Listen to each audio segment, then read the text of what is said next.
to the first episode of my new podcast, The Basement Dweller. In this momentous episode, I am joined by fellow podcaster and musician Tyler Beck. We discuss our passions, COVID-19 life, and many more. I'm very excited to start this new project, and I hope you all enjoy. And now, episode 1 of The Basement Dweller.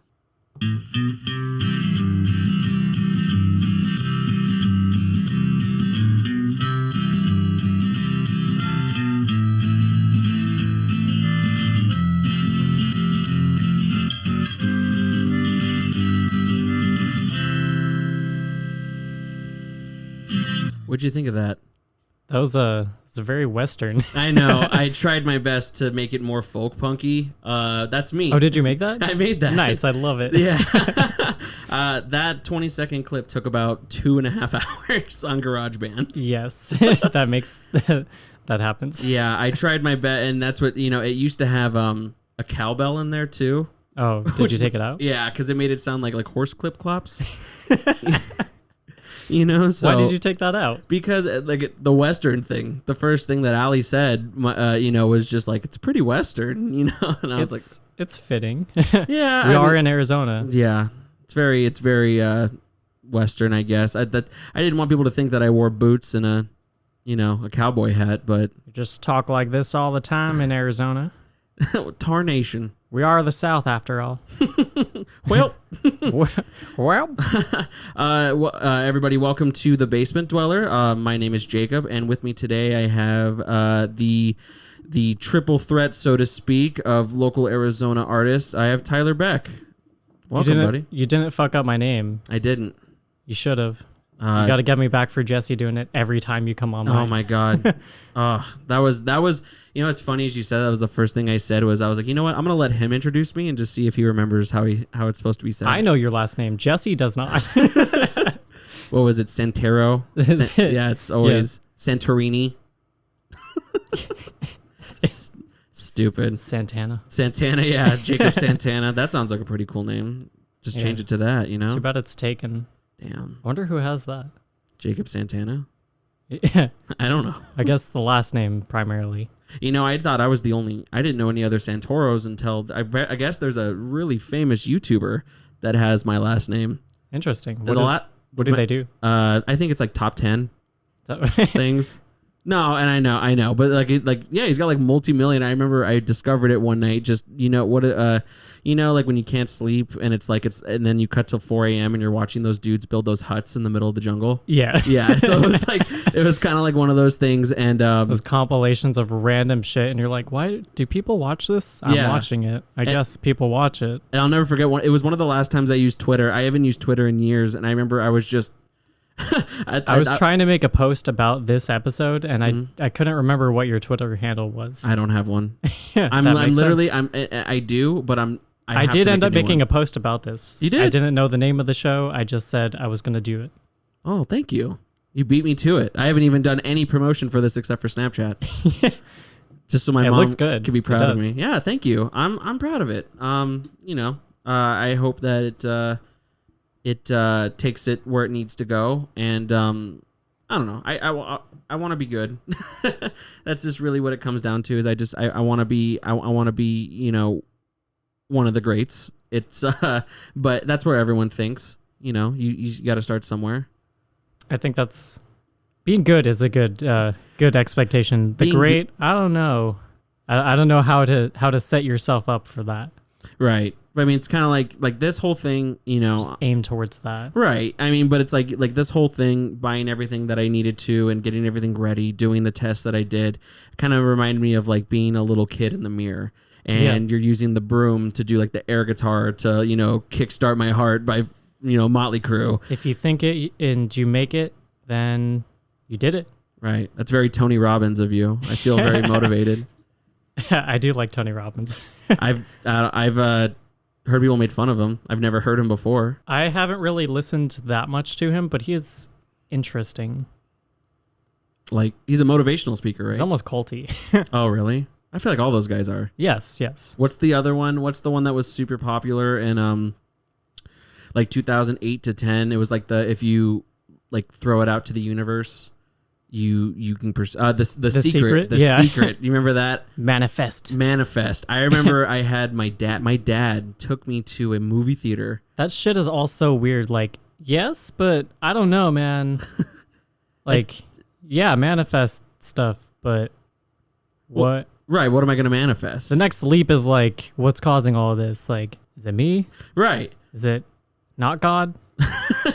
Well, that was the whole thing. It was like with God and the universe, everything was possible. Mind you, I was in high school, and my dad took me to a movie theater to watch like the guy who made like the secret, or like who's like the whatever, the CEO of the manifestation. You know, it was like a 2-hour seminar. So it was a movie about the secret, but it wasn't the secret? No, it was like, imagine if like you went to a movie that was just a 2-hour long Ellen episode about achieving your goals.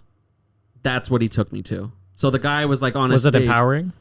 No, I'm fucking 15. I want to be anywhere else other than here right now. I was 15. I was in a band. Like, I had long hair. I would definitely probably have been in a similar mindset, but it's kind of funny because like as a I want to say like 23-year-old, I got really, really into that stuff. And like believing yourself stuff? Well, like more personal development, not necessarily believing yourself, but that is an aspect of it, but more like building yourself up. I mean, it's always a good trait to have. I think that it's not a trait, it's like a lifestyle. Yeah.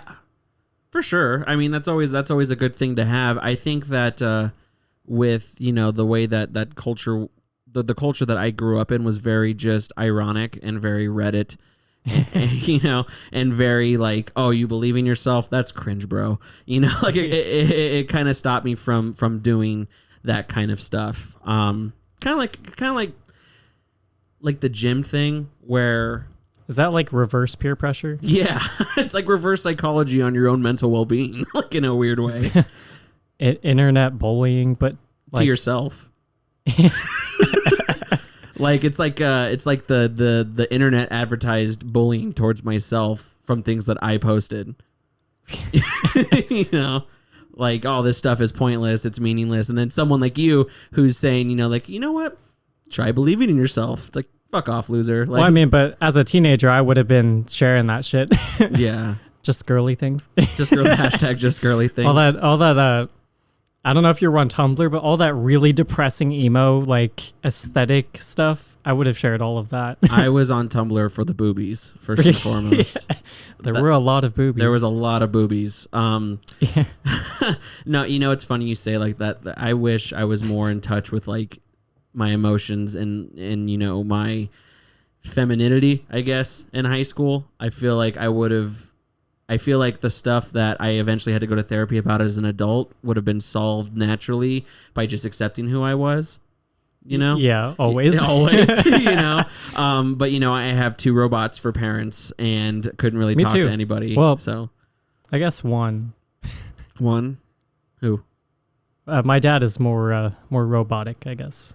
My dad is kind of like a robot who just took like a emotions for dummies course, you know, like he's trying to learn emotions for dummies. Yeah. Like there, son. It's okay. Like, you know, yes, I relate.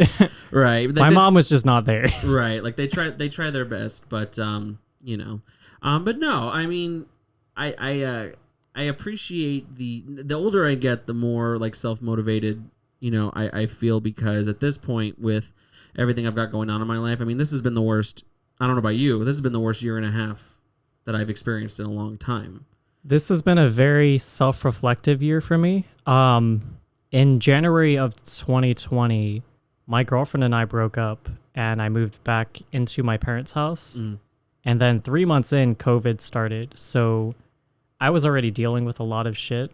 Oh. And it just gave me a lot of time to process that alone, which I think was probably the best thing for me. But it also gave me a lot of time to work on my brand, Aggregate Perspective, Your Thoughts podcast, the music. I started Mars and Nebula in 2020. I started being the bassist of Louis on Tour in 2020. You and I started playing music in 2020. Right. That's right. Isn't that crazy that, It wasn't a bad year for me. yeah, that's actually really awesome. You never really think about. I did that table in 2020. Yeah, and that's all things that I'm more than excited to talk about because, you brought up a really good point that it's so weird that such blessings, in life are hidden, behind such surface, just top of the surface shit, and I'm sure, I don't know the details. You don't need to go into it. What you experienced with your ex-girlfriend must have been, really, really harsh. And I can't imagine how you felt. It was definitely life-changing. Oh, for sure. And, I have, I actually started dating my girlfriend during COVID, which was a really weird thing. Because we couldn't really meet each other's families. We weren't going out, so there's a lot of my friends she hasn't met and vice versa, and our year anniversary is this month. Oh, wow. So like, it's kind of weird, like how this whole last year and a half has, the paths that people have taken. And it's really cool to know that you've kind of made it into the better. So that was kind of one thing that I wanted to talk about, with, the time that we have. You mentioned, your podcast, you mentioned multiple music, projects, you mentioned the table that you built, I really want to get into the music thing. So tell me about, so sadness happens, you break up with your girlfriend, you move back in with your parents. You've always been musically inclined. What was it about your situation that kind of made you start all those projects? So at the beginning, I was kind of just searching for anything to take my mind off of all of it. I was hopping back and forth with anybody who would hang out with me. I was literally crashing at friends' houses so I didn't have to be at my parents' house because I didn't want to be there. Trying to think about like what my next music project is going to be because I did have a band in Idaho for a little bit. And are you from there? No, I only moved there for her for about a year. Oh, doesn't that suck? Yeah, it was crazy. I came back here because of an ex-girlfriend, dude. I totally understand. I definitely fucked that up, so I'm not gonna play the victim here. But about 3 months in, my buddy, who I actually met through her going to the Art Institute, a mutual friend, he knew that I was broken up about it, and he suggested that I come over and start working on some music with him. He's a audio engineer graduate from Crass, and he was like, "Come over and we'll make some music." So that's how Mars and Nebula started. The name is where'd that come from? It's really stupid. No, said, come on, dude. That's what all bands say. It's funny, but it's stupid. Well, tell me. So his birthday is in early March and mine is in late March. So based on our zodiac signs, his ruling planet is Neptune and mine is Mars. And I kept calling it Nebula instead of Neptune. So we're like, okay, we'll change it to that. And that's it. That's really it. It's space-based. Cool. Hey. But it's zodiac based. I just started getting into the zodiac stuff because of my girlfriend. Very into crystals, loves the zodiac stuff. I knew it was like a Libra. Didn't know all the other stuff. And kind of going back to what we talked about with like in high school, kind of just avoiding what's the word I'm looking for? Kind of like avoiding, any particular topics because you found them quote unquote stupid or stuff like that. I never really paid much attention to it. But for someone like me, I kind of became quite the believer. Things that she kind of pointed out in the zodiac stuff. Yeah, like I was just like and I read it. Yeah, pretty frequently. Right. But it's always like, I don't know how much I should buy into this. Right. But I feel like that with every form of religion. Like I think there is a lot to be gained out of. I would honestly say all spiritual practices. There's a lot to be gained, but there's also you should be questioning everything. Oh, for sure. Like don't rely on belief itself. Can I ask you a question? Sure. At one point in your life, be honest, did you ever consider that the earth was flat? No, never. Come on. If I did, it had to be really young. How young? I don't think I ever did. I was 16. Wait, For a second. are you being serious? I'm being dead serious. For a second, I was obsessed with conspiracy videos and stuff like that. I'm not joking, Tyler. I'm not joking. There was a time when That's kind of okay, crazy. Not 4 years time. I would say there was a good month that I was like, I'm about to go on Facebook. Was it that video where he poured water on the ball and that convinced you? No, the water's just not staying on the planet, man. How is this happening? you know what it really was though? It was all the videos that would disprove it.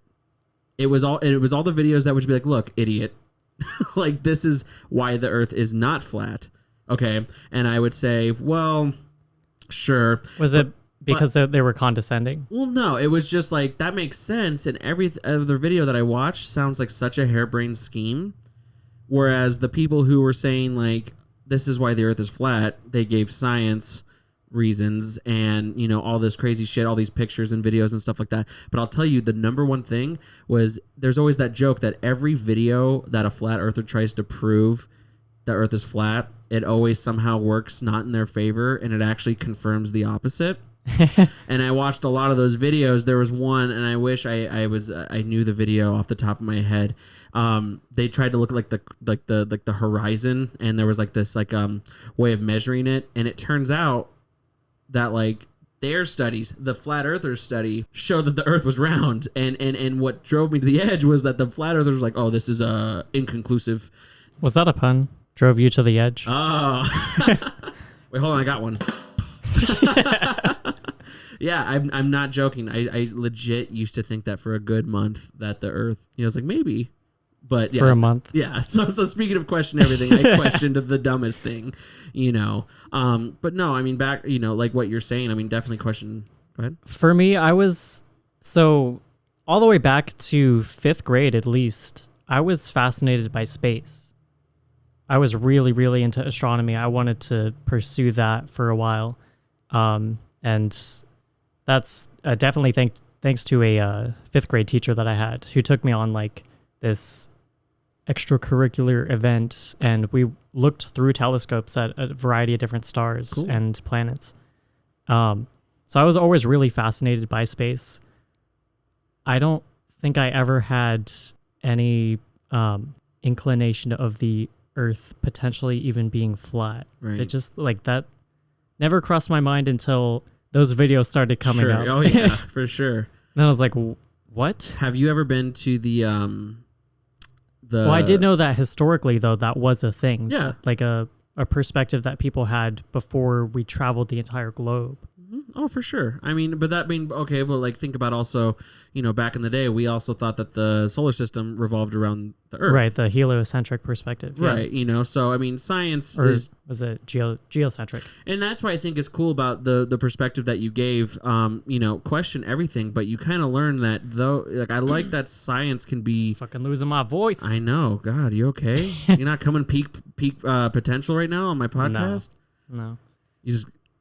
You just can't. You just got over being sick. Fucking. It's allergies. Oh yeah, dude. Same. That's why I had to ask you. I have 5 cats in here, so I always have to ask everyone who comes in. Like, I hope you're okay because we just cleaned. Okay. Well, we just cleaned today. I bet you all that dander's back on the fucking floor. Yeah. No. I'm gonna leave here. My shirt's covered in just cat fur. Right. But that was the thing that I wanted to say was that question everything because it's cool that science is one of the few things.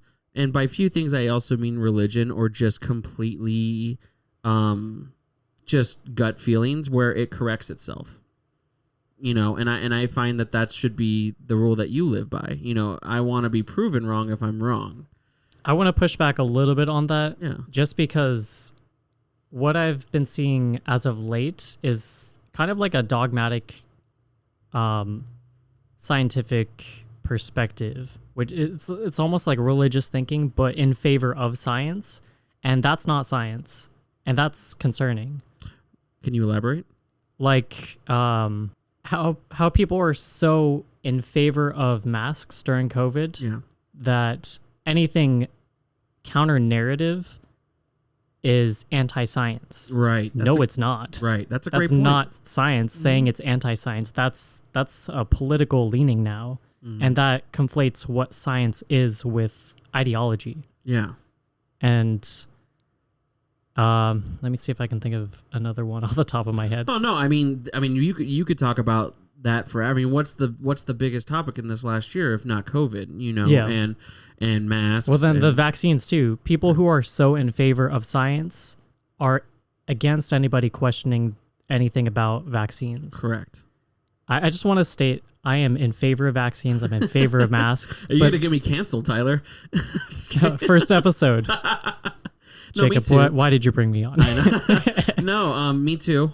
Me and Ali are actually gonna get ours on Sunday. So, no, me too. But that's a really awesome point, and you know, that's so crazy. I never thought about the fact that if you're against the masks, people instantly assume that you're red. Yes. You know, the right wing. You know, Trump supporter, supporting, whatever you know, no label college they want to education. throw on. Exactly. But And that's then not if always you're heavily in favor of it, then you're on the other side too. right. You're the You voted for Biden, huh? yeah, exactly. Oh, you're a Biden supporter. What are you, huh? a communist? No, that's really crazy, and yeah, I absolutely agree with that. You know, and I think that's just the climate that everyone's in right now. I mean, everyone has just been given a voice due to social media, and I feel like if I'm being honest with you, and I know this is a trope that people have just buried into the ground, I don't think everyone needs a voice. If I'm being honest, some people just need to put down the phone, like our fearless ex-supreme leader. You know, like. He was entertaining. And He was very You entertaining. definitely can see that by the news ratings dropping after he left Oh office. my God, isn't that crazy? That's hilarious. It's insane. It's kind of like he left office. And it's like, well, what do we do now? It's kind of like he was right when he said he was saving news.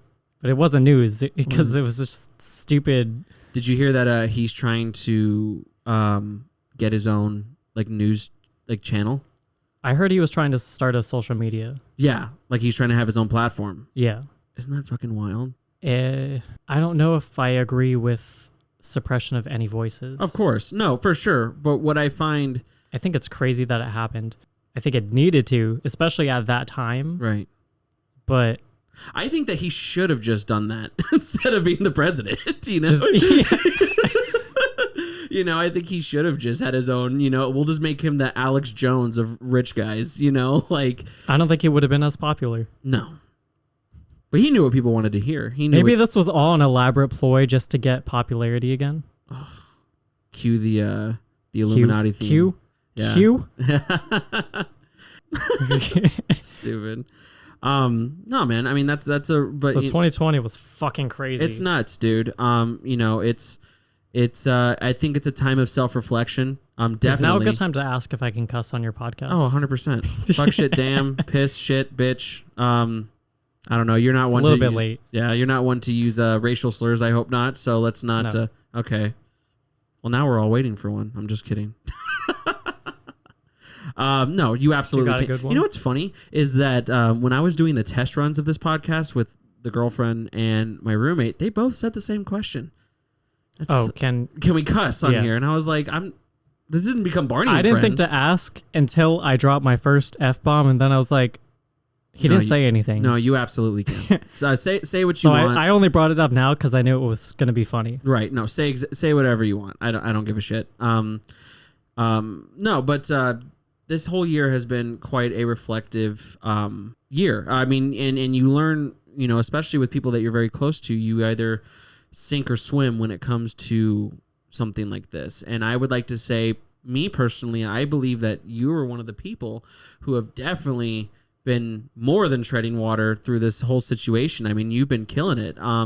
You know, like we mentioned numerous times already. I mean, the amount of projects that you've been having just to I don't want to say stay busy, but I can tell that you're doing what you love. Yeah. This isn't a job for you. You know what I mean? You would, you know, I want it to be my job. Amen. I mean, I'm in the exact same boat, but you know, I respect that. You know, Yeah. a lot of people definitely crumbled during this time, and unfortunately a lot of it they couldn't control. I'm more focusing on people who haven't taken this opportunity to really just do what you love. And that was something that I really wanted to focus on today. You mentioned your side projects in music. I mean, and that's something I still want to discuss.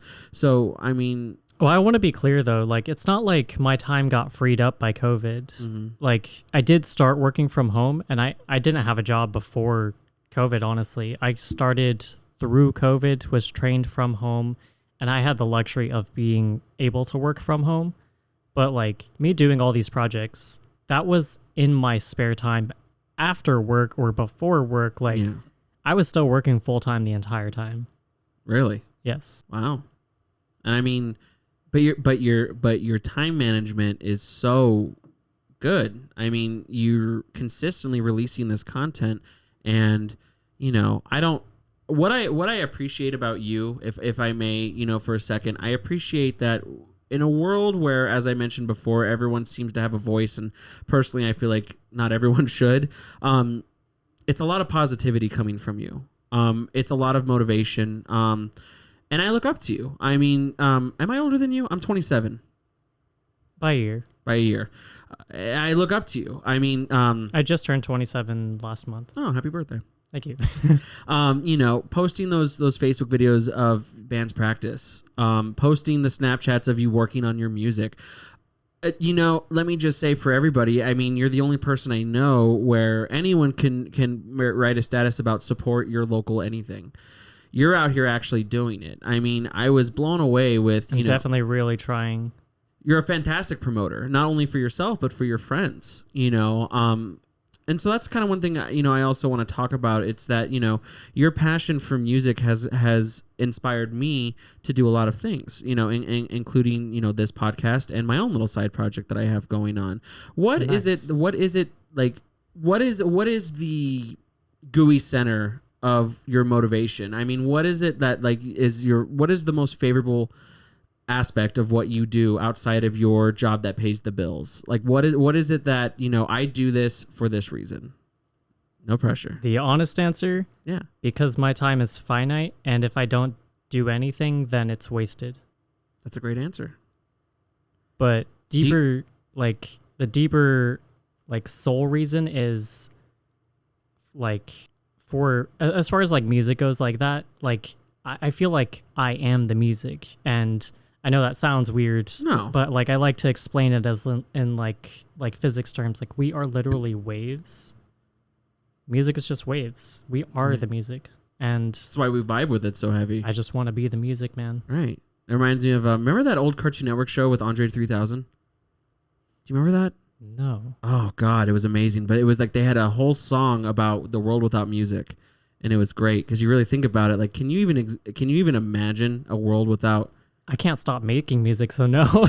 Seriously. I'm just always drumming on shit. Drumming, like I'm beatboxing, just humming. I said one of my favorite pastimes. I love getting drunk and just playing acoustic songs to my cats. Fuck, you know what I mean? Like, like I'm doing laundry, I'm singing about it,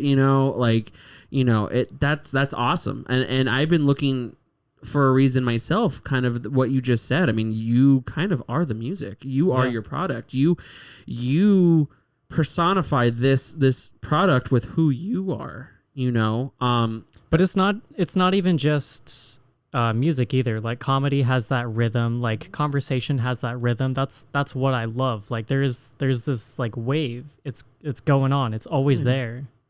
Kind of like Miyagi in it, you're just kind of getting really flowy.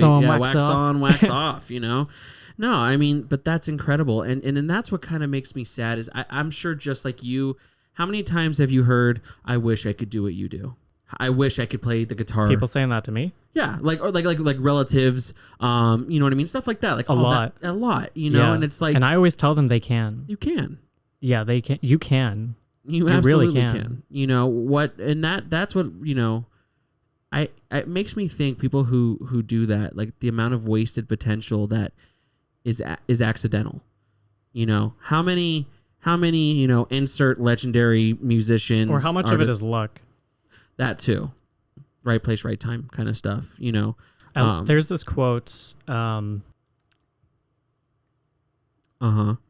Yeah. That's it. Come on. Fuck, I don't remember. It was something about like success is like luck, but also being ready for it or something Right. along those lines. No, absolutely. I mean, you should, and to kind of transition, it kind of reminds me of another corny quote. You miss all the shots you don't take. You know what I mean? Wayne Gretzky said that. And I only know that from The Office. It's true. Underscore Michael Scott. Underscore Michael Scott. Yeah, Wayne Gretzky underscore Michael Scott. But that's so true, and I've been blessed with a musical ability and even a lot of people in our generation. I mean, how many people do you know that can't even talk in front of groups? I've been. I don't know if I talk to them. Oh, well, I mean, so just, something about me is that's never been an issue for me. I mean, I've always been able to get in front of groups by myself and talk, play. It doesn't matter, do comedy, and I just feel like there's so many people in the world that if you could just master getting over just that. like socially anxious. Yeah. And it's sad that such, mental hindrance, can stop the next Richard Pryor from just going out there and killing it. I don't think that's necessarily a bad thing, though. If like the inability to do it, yes, but being introverted and not wanting to, I think that's okay. I agree, and that's coming from me. I am very introverted. Yeah, I can tell by how sweet your voice is. Yeah, I feel like it's pretty soft. I want to be woken up by it every morning. It's time to get up. I don't. Probably not. No, I'm not saying that it's a bad thing. It's more the people who are wishers. I wish I could do it. I want to do it. I want it, but they don't. I have friends that requires action. It requires action.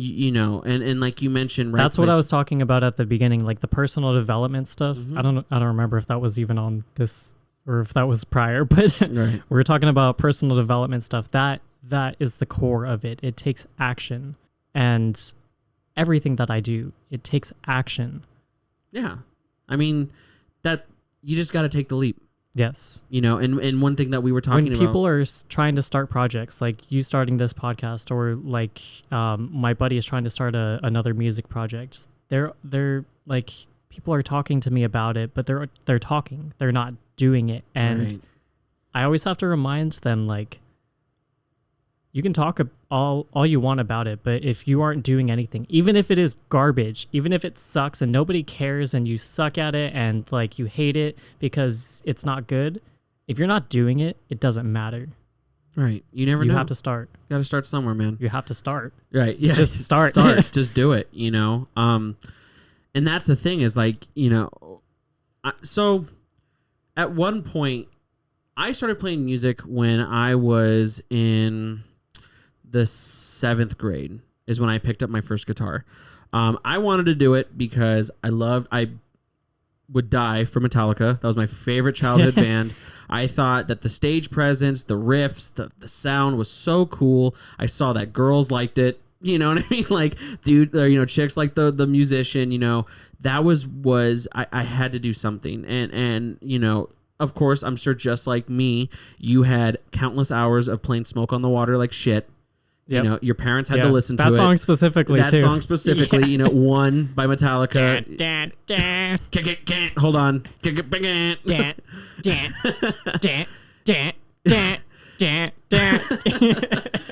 So it's like, I guess my question is like, to kind of give you an example of what I'm about to ask, I knew that I officially wanted to take music to the next level when I was in high school, and I met equal-minded people who wanted to make content together, and I knew that I wanted to pursue comedy when I did my first open mic. So I want to ask you, do you remember a time when like you did something with, whether it be the podcast, which I'd still like to get to, or music, where you were like, this is it, I can't see myself doing anything else but this? So I knew I wanted to be a musician in 5th grade, and like, it really hit me then. Like, if I could do anything in my life, that is what I want to do. But I couldn't play anything. Like, I think I was in orchestra, so I could play viola, but eventually I quit that. That's cool. I started with percussion. That's way cooler. I disagree. I just hit shit. I think learning a stringed instrument's way cooler. I wish I had kept doing it. I didn't want to carry around the instrument by, I think, junior high. So I only did it for fourth, fifth, and sixth grade and then gave it up, which is terrible because if I had kept doing that, I probably would know how to read music today. Oh, yeah. But I don't. Yeah. But in fifth grade, I knew I wanted to be specifically in a rock band. My friends were talking about creating a band. I didn't play anything.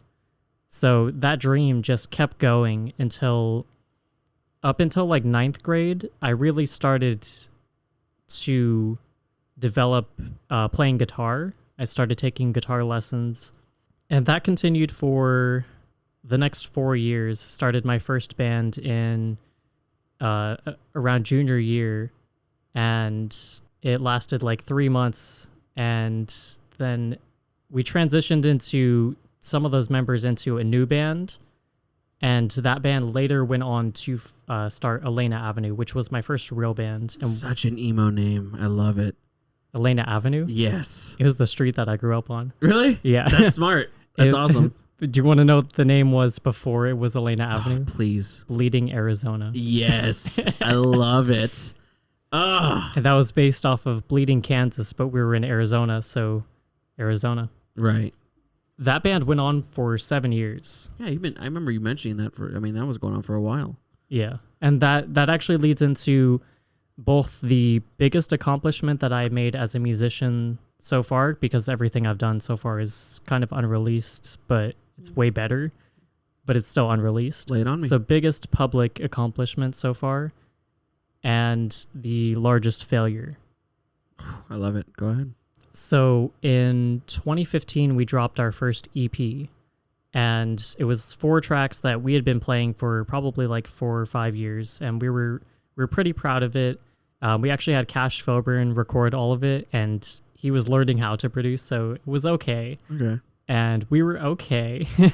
And you can still find that on Bandcamp. Oh, it's yeah. terrible. Yeah, that's how I feel about my old YouTube videos with my band. I get it. Oh, don't even look up our YouTube. Oh, God. I do it when I'm drunk and I show people. I do it when I need a confidence boost. Yeah. Yeah. Back when I was 60 pounds skinnier and I was in a band. I'm reminiscing about how shitty I was back then and how good I am now, because it's crazy. Oh, it's night and day. It's so 2015 we dropped that EP. In 2016 we decided, okay, we're gonna write an album, and we worked on that album up until 2019, and it just was not gonna happen. And we spent 3 years writing those songs. Like, imagine the best stuff you have ever written to that point, and you just can't do anything with it. So I left. Beautiful I irony. moved to Idaho. Ugh, one of the worst spots. I don't know. Anyone who It was listens really in nice Idaho, weather. I mean, I liked weather. Yeah, I like the weather in Idaho. Do you know what the only reference I have to Idaho is? Napoleon Dynamite. I'm assuming potatoes too. Well, and Napoleon Dynamite. I never saw potatoes. Not a single potato. Really? No, just kidding. Oh, I I was saw some potatoes. I don't know if they were grown there, but I feel like in Idaho, it has to be like a Wisconsin with cheese. I feel like that's just something that they consistently bring up. Like, there's consistently, like, it's like Wisconsin's like the not cheeseheads. in Idaho. But if you talk about Idaho to anybody else in the country, that's what they bring up. Potatoes. That's the Napoleon Dynamite or potatoes. That's the. And apparently there are farms up north. There are farms up north, but I never saw them. There were sugar beet farms there, though. Where did you live? Nampa, Idaho. It was like 30 minutes out of Boise. I only know Boise and I know Coeur d'Alene. Coeur d'Alene was like 4 hours away. Is there stuff to do in that state? It was like, if I was to come visit you in Idaho and I'd be like, oh, dude, what are we gonna do? So there was a bar that I frequented called the. This is the one local bar in fucking Idaho. Yes, but no. In Boise, there's actually a pretty nice bar scene. Okay. Yeah, I feel like a lot of those like small towns have the coolest little scenes. And there is a music scene in Boise too. I went and saw a few local bands, some bands touring from the further west coast, like Seattle bands coming in. Yeah. There was this one bar that I went to. It was actually a gay bar. It was called The Balcony, and they had like drag queen nights, and that was my favorite bar. I loved that bar. That's so really cool. Party vibe. Did you like that? That's pretty. Yeah, that's my good old transition cue. Did you record that too? No, I didn't use my harp. Sorry. You don't have a harp? Oh, I do. I just didn't use it for that one. Oh, okay. Yeah, come on, dog. Do you really have a harp? No. Oh, why not? God. Because I am blown away with how expensive those instruments are. That's how I feel about an upright bass. I'm actually pretty interested in exotic instruments. I have like a singing bowl and a kalimba. I have a kalimba. I was gonna put it as a centerpiece for the table. The only thing I know how to do is like the Avatar song. Yes. Yeah, that's the only thing I know how to do. And the Tokyo Drift. Oh yeah. No, like that's how I felt about upright basses. I went to Flagstaff, and there's this awesome music shop, and they, I don't know if it's the same one, but they always have an upright bass. It's like $4 fucking grand.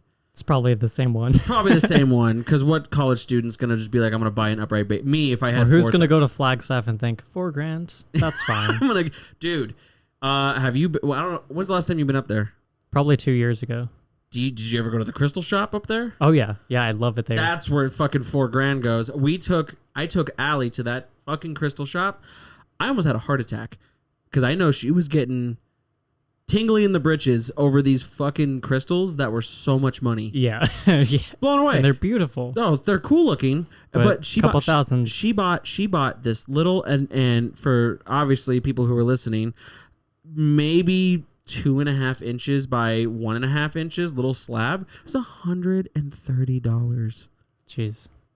But I'm like, what does this do? And she's like, oh, it radiates positivity, motivation. And I'm like, sure, man. I can't complain. I have a beautiful. Sure. I have a crippling Magic the Gathering card collection that has put me in financial peril. She's like, how much did you spend on this equipment? So that's why I can't say shit because she's like, well, how much did you spend on the... Anyways, moving on, you know? That's where your fucking money goes. No, I kind of wanted to transition this part to the podcast.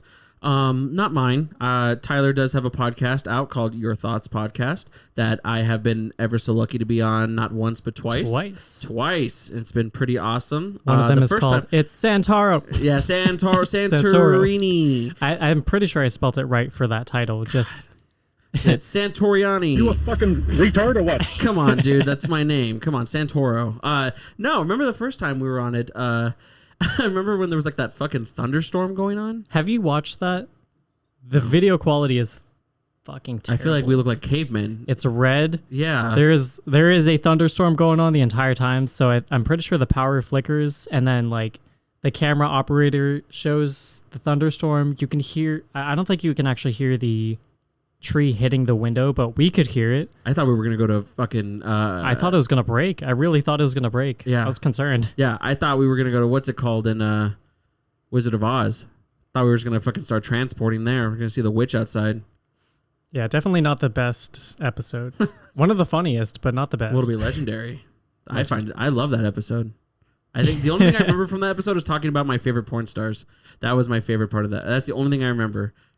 And you meeting Tom Segura. And me meeting Tom Segura. Yeah, that was pretty cool too. No, I wanted to talk about that for a second because, you know, podcasting is becoming such a huge social media base. You know, they say that I think it was like 90-something% of adults now listen to some podcast in some way, shape, or form. Interesting. Yeah. So, I mean... So in like 2017, when I decided... In 2018, when I decided to start my podcast, I was listening to a lot of podcasts, but most of the people I knew did not listen to podcasts and did not know what they were. Yeah. I mean, fuck with it, really, you know. My first podcast experience was always the big ones, you know, Joe Rogan, right? You know, stuff like that. It just kind of reminded me of talk show, and I liked it because my dad. We're a radio show, talk show. I grew up listening to Stern. Loveline. I fucking loved Adam Carolla and Dr. Drew. To this day, I would actually listen to that in private. I remember. I listened to it alone in my room at night. I had the when I was a teenager. Do you remember the iPod Shuffle that had the touchscreen? Yes. Little cube. I had that, and I remember I had a radio, an FM AM transmitter, and I would listen to it all fucking night, dude. And I thought it was so cool. And I'm like 14. I don't know anything about these sexual questions, you know? But no, there's just something that, you know, when you're in some kind of media outlet already, music for the both of us, or you know, comedy for myself, it's kind of the next step, you know? It transitions really well. Really well. Like understanding audio engineering, going into podcasting, it's like it all coincides. And then my girlfriend at the time was also a film major, so that's where the video element really heavily came in. And a lot of podcasters don't do the video element, but I really, really wanted to have that. So that's been a fundamental part of it the entire time for me, video and audio. So I got to ask, so what? It's been so much so that I've less focused on the audio for the sake of having good video. Right, and that's my next step. I am so blown away with how expensive these cameras are, though. Yeah.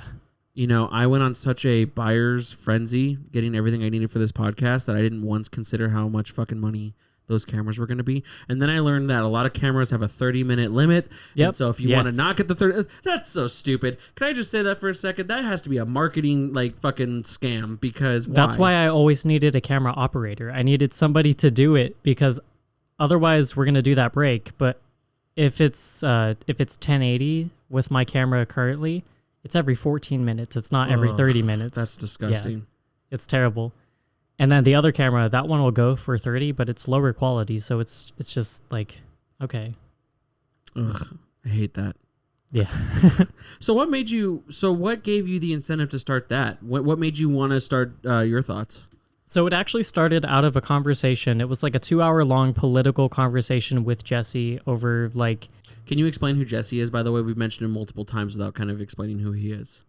So I don't know if you know this, but Jesse was my best friend in junior high. He actually gave me the nickname Stumpy, which I now use as my artist name. So him and I pretty much grew up together. Okay. I've known him since my sophomore year, his freshman year of high school. I forget that he's younger than we are. Yeah. That man looks like he's 35 with that hair and that mustache. I don't know if that's a compliment. I mean, you know, I 35 feel like is like 10 years older than we are now. This can't be the first time we've talked about how young he is. I feel like I bring it up every single time.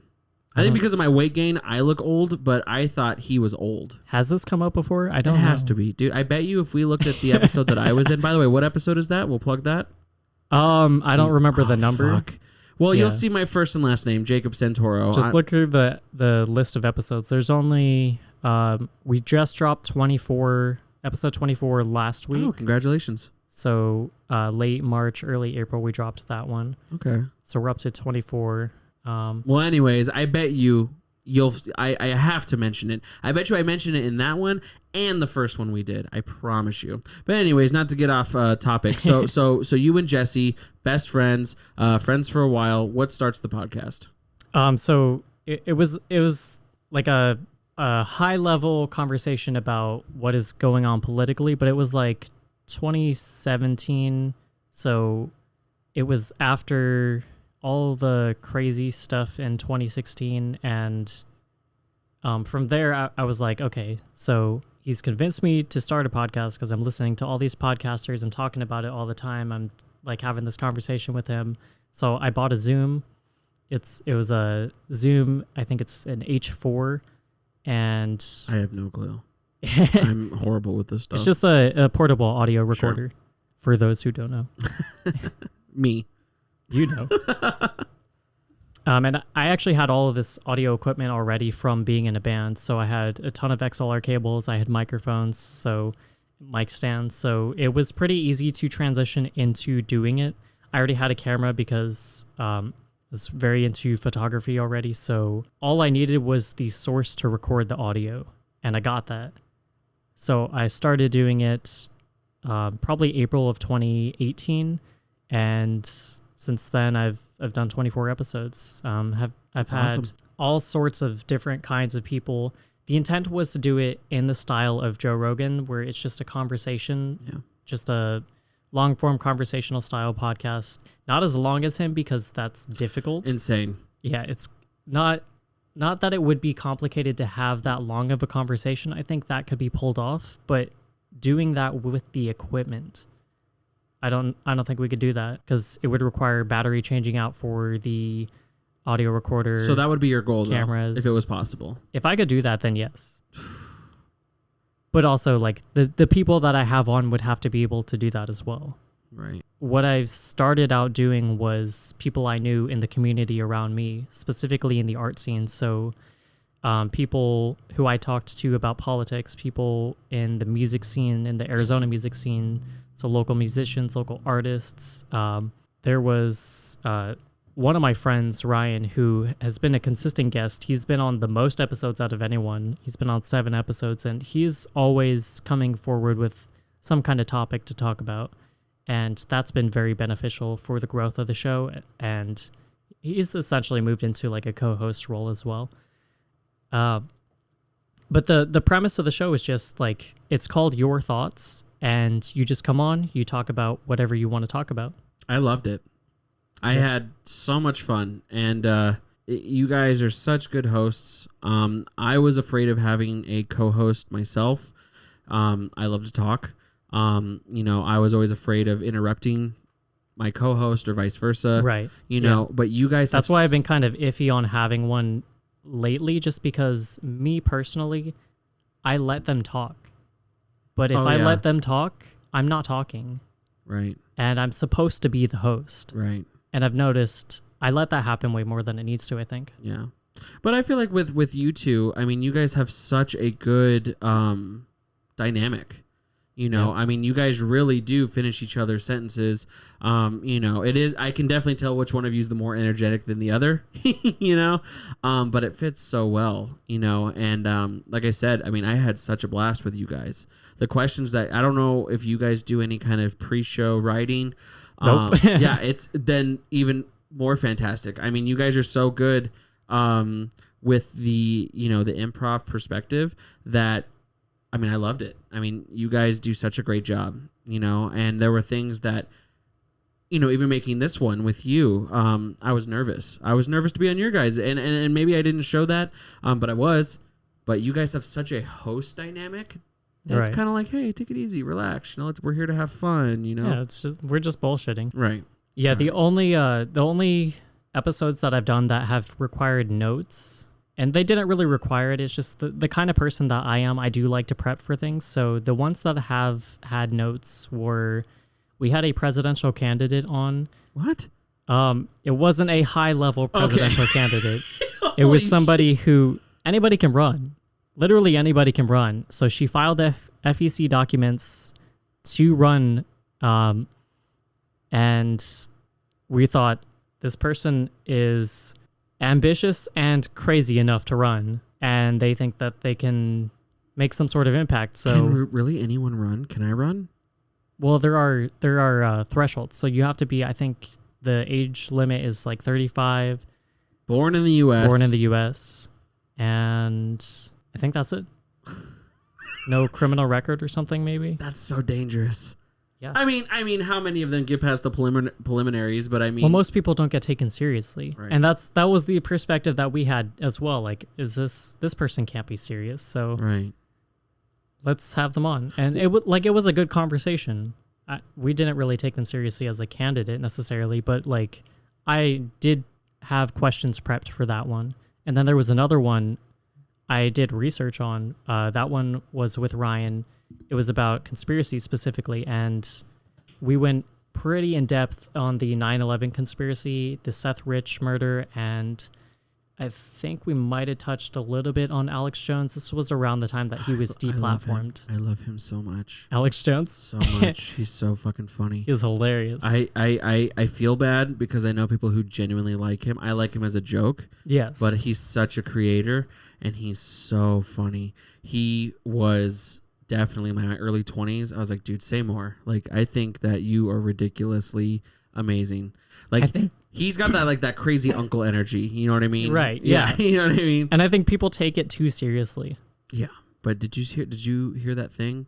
There's like this whole thing now about how Alex Jones was right about the whole some agency busted people for supposedly consuming some kind of like young blood, like younger people blood to keep young.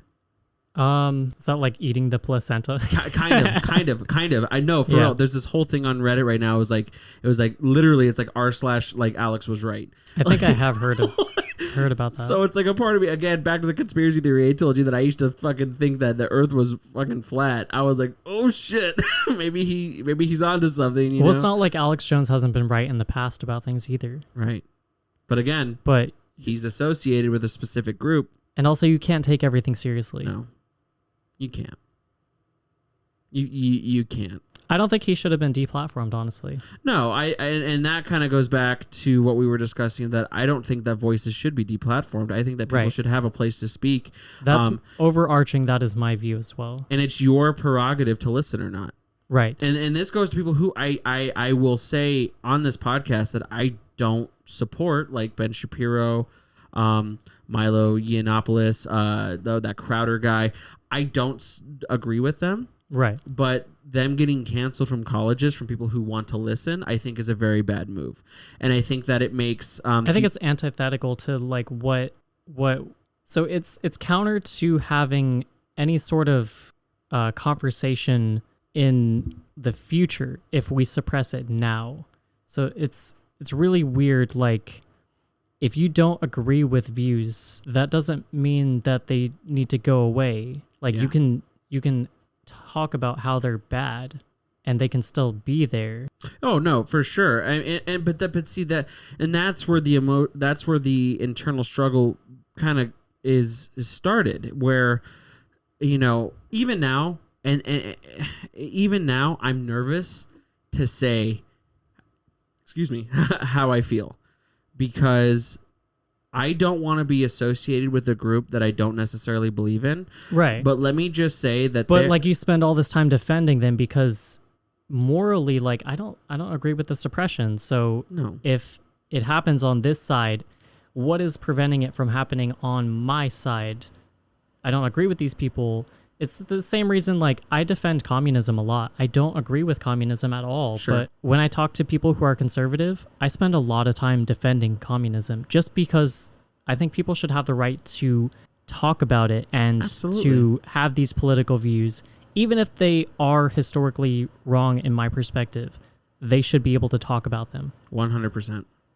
No, 100%. And that's where I feel so afraid. Because if for some reason there is something that someone says and they're universally not liked by the people that I associate with, I'm now outcasted. You're changing. You're, you know, be better. You know, stuff like that. And what I'm getting to is that I always have conversations like this with people. Yeah. Usually not on air, because it kind of just doesn't really come up as much as I thought it would. Right. Sometimes it does, but like, when I have conversations specifically about things like, I don't know, Ben Shapiro or Jordan Peterson, people that like the alt-right labels, or the alt-left labels as the alt-right, that is kind of misconstrued as the right, even though like there's elements of like left-leaning people that have been aligned with this now new political ideology, like Joe Rogan, who says he's left, or like Brett Weinstein, who is also left, or like a ton of people. I have this conversation with them and I joke like, welcome to the alt-right. Right. Put your tinfoil hat on. If you don't agree with my ideology, now you're alt-right. Yeah. That's just how it is. And It's fucking weird. It's weird, you know, and you know, this is the kind of the way that I look at it too, is like, you know, at the same time, it's people who say like, you know, we can conversate and still be friends. Absolutely. It's when you say crazy batshit things. But people are saying that you can't do that, and that's Right. problematic. Right. Like people that I associated with before times, Yeah. way back.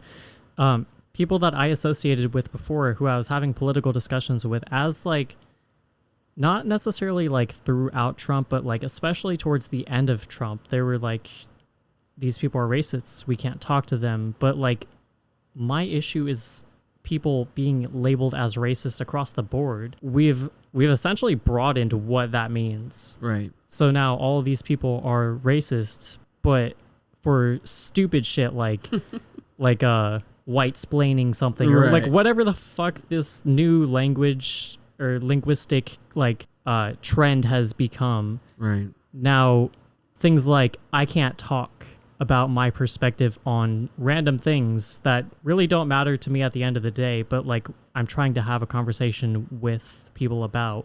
It seems weird that we're not able to do that. Yeah. It seems antithetical to an attempt to understand what is even happening if we can't talk about it. Right. Amen, brother. I mean, that's exactly what it comes down to. You know, you just, you know, I know you're a good person. I know that you have good in your heart.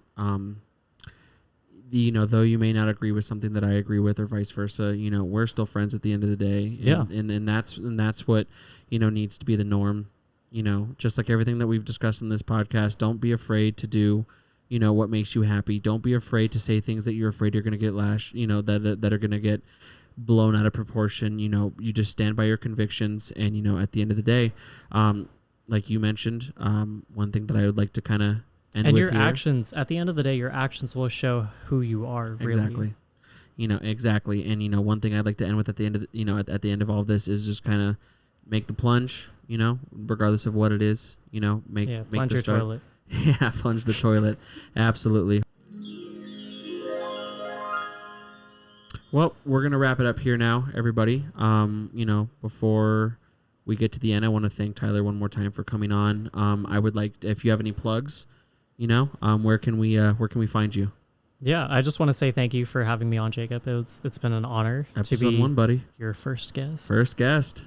So you can find all of my art at tylerbeck.design. It's also www.yourthoughtspodcast.com. It leads to the same place. I have a podcast called Your Thoughts Podcast. You can check it out on Apple and Spotify, Stitcher. It's probably on other places, but I really don't know at this point. It's kind of hard to maintain. I'm sure all of you use at least one of those things that he mentioned. So it's not there, put it there. Honestly, definitely go check it out. It's one of the best, constructed podcasts I've ever not only been a part of, but have listened to. The man has locally grown. Organically sourced. The man has a million Fair things. trade. He has a million things to say. It's everything you want. It's laughs. It's seriousness. It's emotional. Definitely go take a listen. But before we head out of here, you know, with what we were talking about, now we did get sidetracked a little bit, but the main focal point I want everyone to come back to is at the end of the day, do what makes you happy. If it takes the energy, make the energy. You know, don't ever let anyone tell you that it's impossible. Don't ever let anyone tell you that you're not meant for it, because, you know, all it takes is right place, right time, and the will to do it. So with that being said, Tyler, I have to ask, if it's one piece of advice that you can give to someone that has maybe helped you in the past, what would it be? I just want to riff off of what you were just saying. Like, if you want to do anything, if you like any, like your dream, whatever it is, like start, just do it. Just start doing it. You won't even imagine where you'll be in 10 years if you start doing it now. It requires action. It requires discipline. It requires intention. And if you want to make art, if you want to build a business, if you want to, I don't know, be a doctor, like you have to work at it. Right. So just start. Just do it. Shia LaBeouf. Just do it. Make your dreams come true. Shia LaBeouf. Well, Tyler, I want to thank you one more time for coming on. Everybody, thank you so much for listening to The Basement Dweller, and I will see you next time. Thank you, Tyler.